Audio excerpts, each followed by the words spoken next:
Hello, mages and magikarps. My name is Dubious Guy. And, well, Syndra has had a little bit of a lore update and a rather substantial short story dedicated to kind of building out her character. It's a short story that unfortunately was prematurely published a little while back by accident. Some writers, as far as I understand, they were doing some stuff in terms of like preparing it for translation and stuff, and unfortunately that went live when it was not supposed to. So that went live a little while ago. So we knew this was coming, that Syndra was going to have a major story dedicated to her, and that probably was going to follow along with a general lore update for her to follow along with all the general lore updates that there have been for Ionian champions in the last few days. So I thought this was probably a great opportunity to take to ask a simple question. What's the deal with Syndra? So, to start this video, we are going to look at her lore, some of the changes that have been made to it, how it has been changed, what's different, what's not different.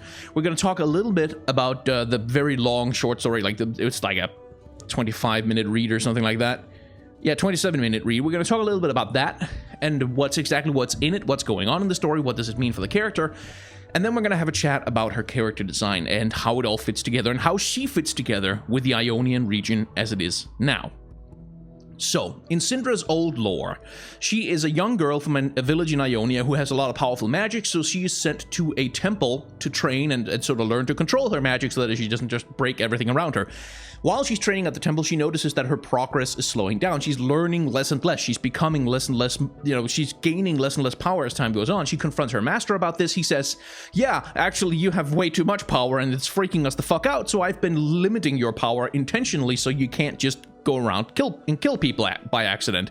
And Syndra gets really angry about that and kills him on purpose, and then she uses her incredible magical power to tear a castle out of the ground and fly it away. And then it's not really clear what she does. Like, she flies away with the castle, and then she's gonna be powerful. That's sort of her motivation, is she wants to be super powerful, as powerful as possible.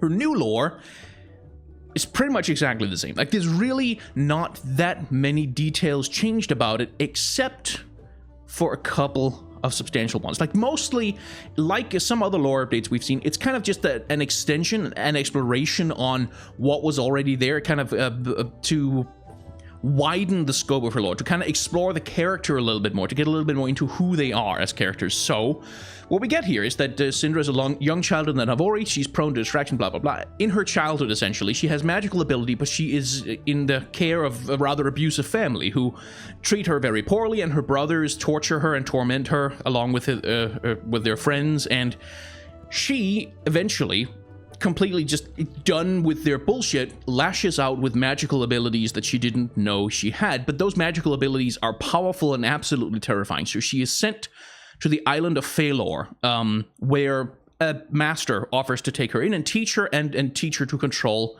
her power. And she tries very hard to follow his teachings and so on and so forth, but much like in her previous story, instead of gaining more control, she seems to get weaker, and she doesn't understand why this is, and her master refuses to tell her anything about it, until eventually she confronts him, and he lets her know that he has literally been weakening her on purpose because she's too dangerous and he can't control her. And this pisses her off a lot, so she kills him, and then her full power is unleashed onto the world, and she's world-endingly powerful, like absolutely terrifyingly dangerous. And so the spirit of Ionia, the very magical fabric of Ionia, rises up from the ground and entraps her and pulls her down and traps her in this this dreaming pool, where she's trapped in a magical slumber, having her powers completely suppressed, and the Phalor, the fortifications of Phalor, are built over top of her prison to keep her trapped forever, because she's way too dangerous. Anyone who would let her loose would let loose a terrible calamity upon the world. So, of course, a couple of hundred years later, Noxus invades Ionia. This is the sort of key point that has become the centerpiece of all of the Ionian lore at this point. Like, that moment when Noxus invades Ionia and kind of breaks the age-old tradition is sort of it's the crisis point that has led to the division between pretty much all of the characters in the new Ionian lore. It is the turning point for the nation. So in conjunction with that invasion, one of the places that gets taken over by Noxus is Phalor, where Syndra lies sleeping. And so a group of people infiltrate the castle and set her free, hoping that she will be a weapon for them against Noxus. Or they try to kill her because she's terribly dangerous. Either way, she wakes up and she's not into that. She doesn't really want to, so she just kills everyone, tears the fortress to pieces, grabs the tower, and flies far away with it. She would not be controlled, not ever again. So it's the same story in the broad strokes, but with a few key differences. For instance, that her power at this point is comparable to essentially a natural disaster. Like, she's something that just, like, we can't treat this as a person because there's too much power, it's too dangerous, it has to be sealed away. And Syndra, for her part, plays the part of a natural disaster. She's very much happy to be that uncontrollable power unleashed. And so we come to The Dreaming Pool, a story which used to be called The Dreaming Cave. Like I said, it was published early by accident, and I managed to snag a copy of the original before it went down, and I'd run a text comparison software on it to check what the differences were between the old version and the new version. I was kind of hoping that the old version was going to be like a really early draft, and we'd get like an insight into how much changes from early draft to final product. I was hoping for that. Not so much. Like, most of the changes that were between the Dreaming Cave and the Dreaming Pool was just like minor edits, a few sentences that got cut short or rephrased, and of course the title being changed from Dreaming Cave to Dreaming Pool. That was pretty much it. So unfortunately, it's like no secret behind the scenes insight for us there, but it was worth a shot. So this story has a framing device. It begins with this. All this stuff in cursive is essentially a first-person retelling of Syndra's childhood. We don't know that at the start of the story, by the way. We don't know it's even about Syndra, really, unless someone had told us. And it's basically details how she was tormented by other people. She was tormented by her family. She was tormented by her community. They treated her very poorly, and finally her power rises up, surges, and lashes out. But right at the moment when she's about to actually use her power to do something, the dream resets. And this is something that's repeated again and again. You see this framing device repeated over the course of the story, where we see her living through exactly the same moments in her past. So what the Dreaming Pool, where she's trapped, the place she's trapped, has trapped her in a dream about her past that repeats over and over and over again, just kind of holding her in that pattern of remembering where she came from and keeping her quiet that way, keeping her placid, keeping her subdued. But as over the course of the story people start to interfere with her prison, eventually she finds a way to break free from that circular vision, and eventually, she becomes the power unleashed. So, the framing device of the story is Syndra's dreaming, which sort of becomes the pattern around which the rest of the story is organized. And that's actually really clever. Like, as a writing device, that's actually kind of a clever way to do it. I do have a few qualms about it, of course, but we can tackle that in a standalone video if people actually want to hear a video like that. The story itself surrounds two groups of characters. Well, one character and another group of characters, essentially. We have Kaelin, who's a cat-like Vastaya, who has betrayed Ionia and become a commander in the Noxian invasion forces, specifically because he wants to stay on Phalor. He wants to keep watch over Syndra. He wants to keep watch over that prison. It is incredibly important that Syndra not be released, and for that, he has decided to betray Ionia, because who cares? They're humans anyway. Humans don't last very long. He's a Vastaya. He sees things in the longer term. And so he doesn't care if people hate him, doesn't care if people speak badly about him. So long as he can keep Syndra from waking up, he's going to be perfectly happy. Then we have the Brotherhood of the Navori. At least I think that's who it is.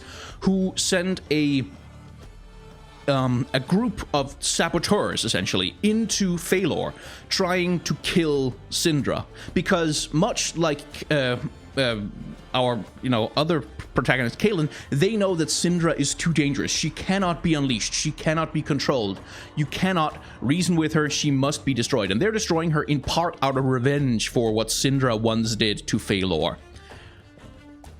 So on the surface, both groups of characters have sort of similar aims, where one of them wants to keep her trapped, the others want her dead. Either way, they're both hostile to her.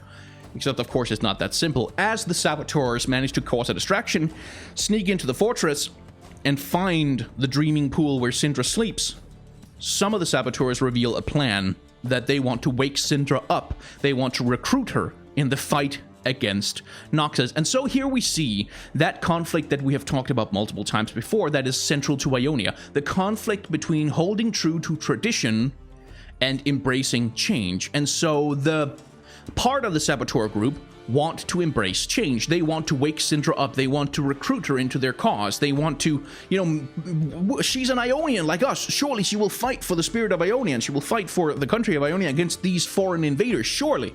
They want to change things. They want to subvert tradition. Tradition being, don't wake Syndra up, because Syndra needs to sleep. She needs to stay asleep forever because she's terrifying and dangerous and we can't control her.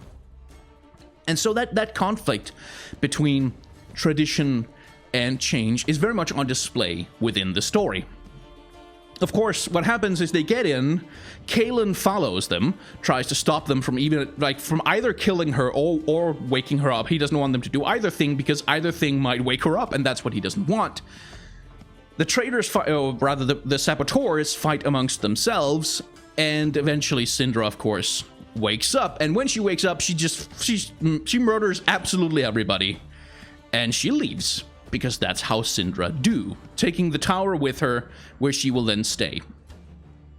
And the ending of the story is from Kaelin's perspective. It goes a little bit into why Kaelin would betray the rest of Ionia in order to protect, or rather to guard over Syndra. And what we learn is that's because, well, a seer, a truth teller told him that if he does this, if he betrays Ionia and stands guard over Phalor, then his children will live. If he does not, then they will be destroyed. Again, he's holding true to tradition. He's listening to the seers, he's listening to the elders, he's listening to prophecies, he's listening to true traditional wisdom, where the saboteurs are not so much. So far so good. So where does Syndra fit in that conflict between tradition and change? Well, Syndra is very much an agent of change. I think that's fair to say. She's an agent of change, but unlike a lot of the rest of the Ionia conflict has kind of been centered around the traditionalists who want to hold true to Ionia's tradition of pacifism and non-engagement and not, getting caught up in the same violent imperialism that Noxus has brought to their shores. And then the radicals, the people who embrace change, who just want... these fucking Noxians are screwing up everything. Let's kick them the hell out. They're killing people. We have to do something. We have to reject the traditions that make us unable to defend ourselves. That has been the division in most of Ionia so far, between people who want to take an active role in changing what Ionia is and those who want to preserve it the way that it was.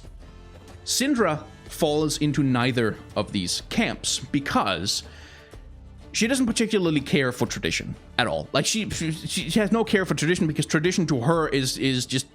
she hates it. It hasn't done anything for her. It has been repressive to her and harmful to her, so she rejects it wholeheartedly.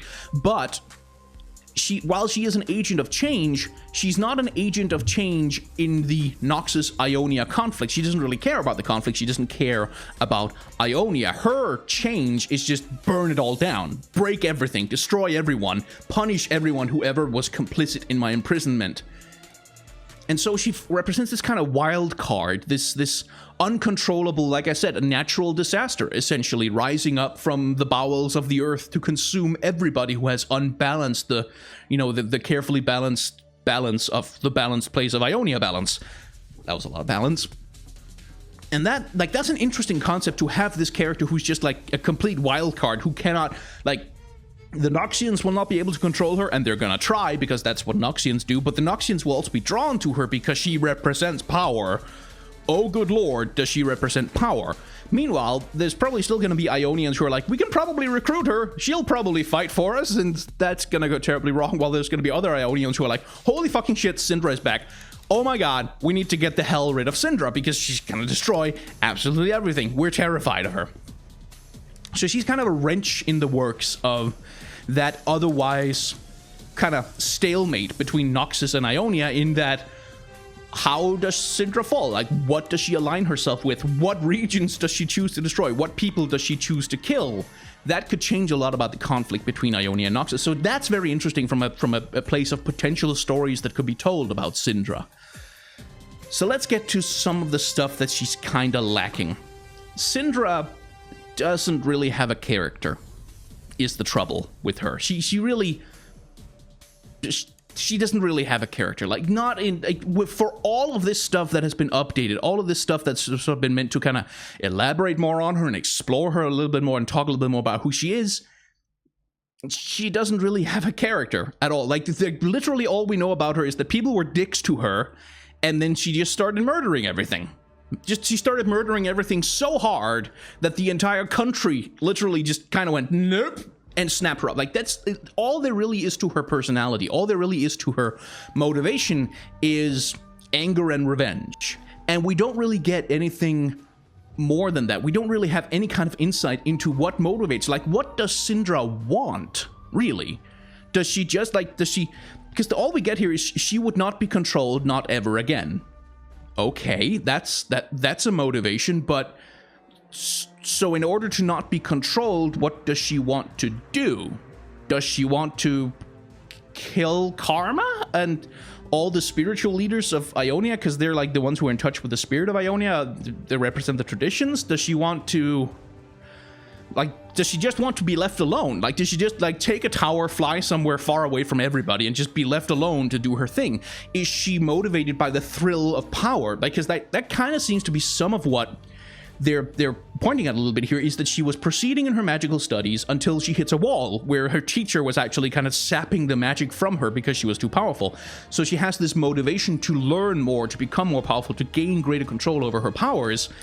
Is that still part of her? Because that's not, it doesn't come across in her bio, and it doesn't really come across in the dreaming pool either, where she really doesn't. The Noxians that have blah, blah. I do not know who these Noxians that you speak of, Syndra replied, but if they killed my people, then perhaps I owe them thanks. The only tyranny I experienced was at the hands of those I once called kin. Okay, but and if you are Ionian, then you are my enemy. Okay, so she wants to destroy Ionia, but it's because they prevented her from... Like, from her perspective, this is hundreds of years ago. Everybody who once knew her is long dead. They have been dead for decades, and she takes her revenge on the people of the Phalor Fortress who have been keeping her trapped. And at that point, why does she still want to destroy everything? Like, what's the driving motivation? What's in there? What's the thoughts that haunt her? Because all we really have is her being trapped, and that's the framing device of the story. All we have is her being trapped in that memory of being tormented by her family, like her brother and his friends being complete assholes to her, like just genuinely complete assholes. And we have this story about her mother being kind of a dick to her.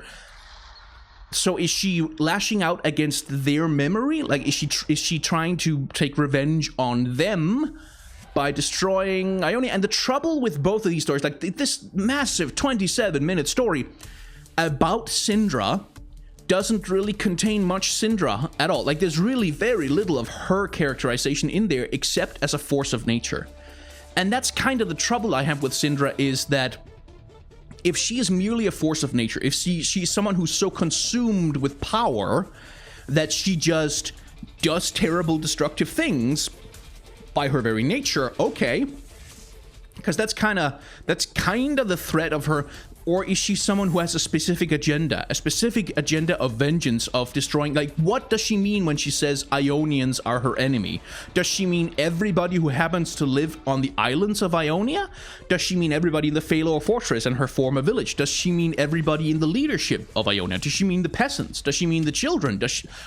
What's the thing that she's lashing out against? What's the thing that she's acting against? What's her motivation, her internal emotional motivation? What's the story that she's telling herself about why her actions are justified, why her actions are necessary? We don't get a sense of that at all. Not in her bio, not in her short story. And that's my main criticism of this lore update for Syndra, is that it's really not about her. It's really not about her very much at all. The Dreaming Pool is mostly about how other people react to Syndra, how other people think about Syndra, how other people fear her, how other people want to use her, how other people want to keep her trapped, how people, what is she to everybody else, but what is she to herself? Who is she to herself? Who is she in her own mind? what person is she? What story is she acting out? What's the end game? Once she has done what she is setting out to do, where will she be then? Like, what's the state of happiness or the state of at least relief that she's going to obtain when she completes her vengeance? None of that. And that's a big problem because, well, we're going to get into her character design a little bit now. Because we don't know anything about Syndra's personality, because she doesn't really have a personality insofar as we have seen yet, well, we have to ask some pretty serious questions about her character design. Like, why does she wear any of this? Like, why is this outfit... Like, because as it's described in the short story, is that she's sleeping in the dreaming pool, just wearing, like, a robe or something. That's her right here. And then she wakes up, and then she shapes her outfit out of dark magic, essentially. She conjures this outfit and puts it on, like with the crown, with the you know, the whatever the hell it is she's wearing on her torso, with the little mini skirt, with the flared skirts behind her. She conjures that outfit specifically for herself, which means she has a self-image. She has some idea of this is how I need to look. This is how I express who I am. But she doesn't have a personality, and that's the point where I have to ask, so why the titties?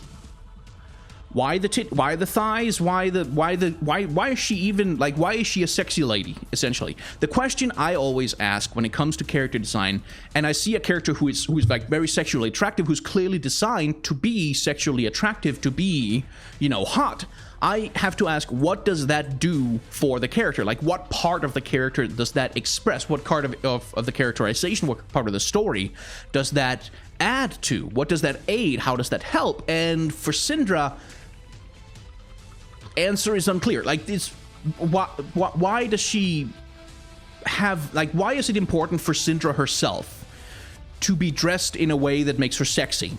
Why is that important to her character? Why does she want to look like that? To which there really isn't an answer, because sexy isn't really part of her story at all. That's the fundamental problem, is because there's a strong association between power and sex. Always has been. Like, that's a trope as old as time, is that sexy ladies tend to be powerful and powerful ladies tend to be sexy.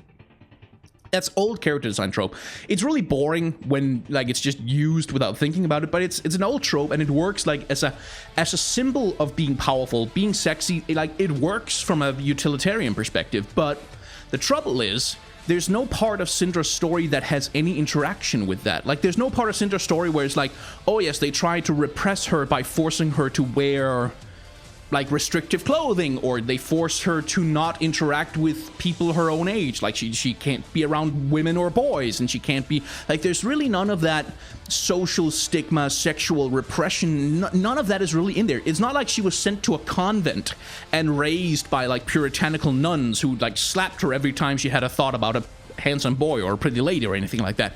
There really is none of that sexual repression in there. There really is none of that sexual shaming in there with any of her character. And so if so much of her character is about reacting against the abuses that she feels that she suffered, like against the repression that she feels that she suffered, she didn't suffer any repression when it comes to being sexy or being hot or being attractive or being womanly or, you know, being anything like that. Like, none of that is in there. And so when she dresses like that, she's reacting against nothing. Like, it's not a reaction to anything, and it's not really a reflection of anything, because, again, from what we've seen of her very limited characterization, she's not really someone who's like, yes, my power is unleashed, I am unburdened by all restrictions, I'm gonna go and get laid.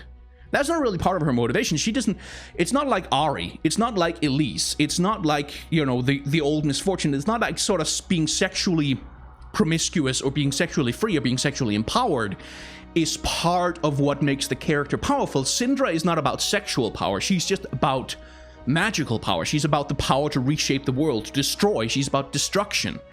And those two things don't really add up, and that's why character designs like this tend to be very weak to me. Like, that's why they really don't work, is because there's all this real estate on the character is spent on making her sexy, like the weird strap bikini thing that she's got going on, and, you know, the tits that are out, and the what the hell is it, a corset thing, whatever the hell she's wearing there. All of this real estate, and like the thighs and the butt and the weird miniskirt that hangs like halfway down her ass and stuff like that, all of that is spent on making her sexy. but that sexiness doesn't really feed back into the design. It doesn't really do anything for the character. It doesn't really move the needle on her characterization or who she is. And so it's just waste. Like, it's just kind of wasted, where like you could do all kinds of other things in terms of like embodying power unleashed. For instance, what if she was wearing clothes already while in the pool that was sort of being constantly torn apart and reformed by the magical power swirling around her, because her power is so strong that even clothes can't really stay on her? Or if they made a point out of giving her an outfit that was distinctly anti-Ionian, like that was distinctly sort of that was designed and conceived of as a kind of inversion, as a kind of reaction against Ionian aesthetics, against that sort of pan-Asian kind of magic Asia aesthetic, like that sort of supposed to represent something more strong, like that. Something maybe that echoed kind of Noxus is the nation in the world that is most closely associated with power. What if you gave her a kind of halfway Noxian style look to her,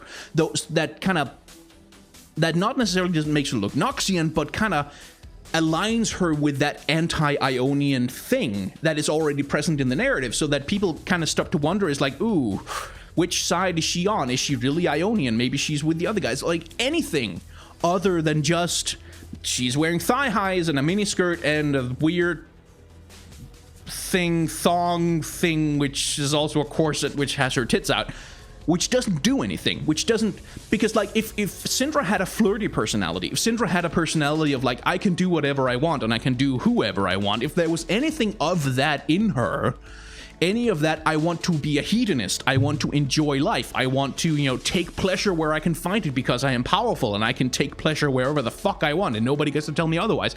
If there was any of that in her story, if there was any of that in her personality, if she had a personality, then I'd be fine with a sexy outfit. I'd be fine with a sexy costume, because, okay, that makes sense. She's reacting against, you know, sort of puritanical, conservative values that force her to repress who she is and what she wants, and repress her wants and her lusts. Fine.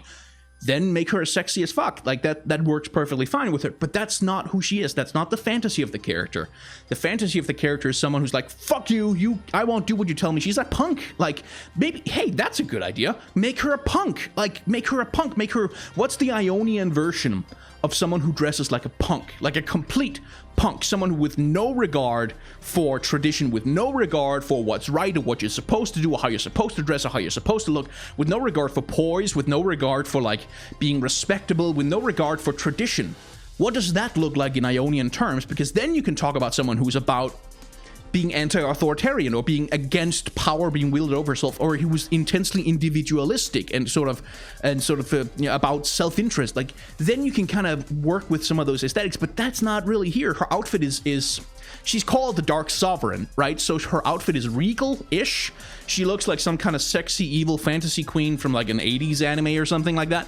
And it just, because there's so little personality to go on, because there's so little anywhere in the lore that we have that informs the kind of character that's being displayed here, it doesn't work. It's a really weak design that doesn't tell us anything about the character. She's just a generic sexy bad lady, and that's really all there is to her.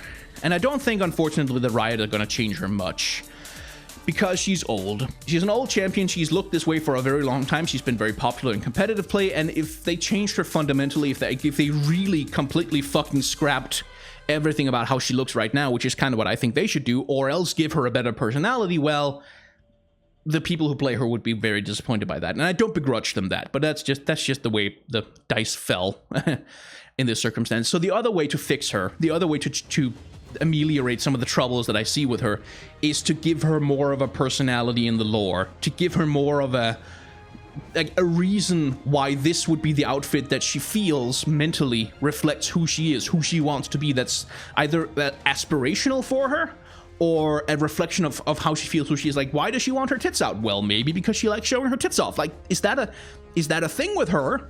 Give her that personality then, so that we're gonna have to retrofit her personality to fit the design, because the design doesn't fit the personality right now. Anyway, I think that's about all I really had to say about Syndra. And I want to stress, she's not an ugly design. She's not like a badly made design. It's not like the artist who worked on her wasn't good at their job. It's just, as a character design, as a piece of storytelling, she doesn't tell a story. That's the trouble with her. So, if you like this video, you should feel very free to click the like button down below. As far as I understand, that helps me out with the YouTube algorithm and stuff with, like, I don't know. Like, I don't know how the hell this all is supposed to work. I just know that you're supposed to click the like button and then subscribe, and then click the bell button if you want to actually subscribe and not just pretend subscribe. And leave some comments down below, because that's also good for the YouTube algorithm. And, you know, if you have any thoughts about Syndra, like some ideas about where you might want to take her, I'd be interested in hearing them, because honestly, the more I look at her, the less I know about her. If you didn't like this video, that is completely okay as well. There's a dislike button down below that you can click on, but I should warn you that the dislike button is the seal that guards the tomb of an ancient evil that was sealed away very, very long ago. And it is a seal that has lasted for thousands of years, since the time before my grandfather's grandfather's grandfather was a little child. And the legend that has been passed down to us from those ancient times to today is that should the seal ever be broken, the world would be covered in such a haze of darkness as we have never known. Which sounds a lot less threatening when you have electric lights and, like, air purifiers, so I don't know if there's anything to worry about, really. So if you want to click the dislike button, I guess it's probably going to be fine. Like, a little bit of a gas monster has never hurt anyone. Anyway, thank you very much for watching.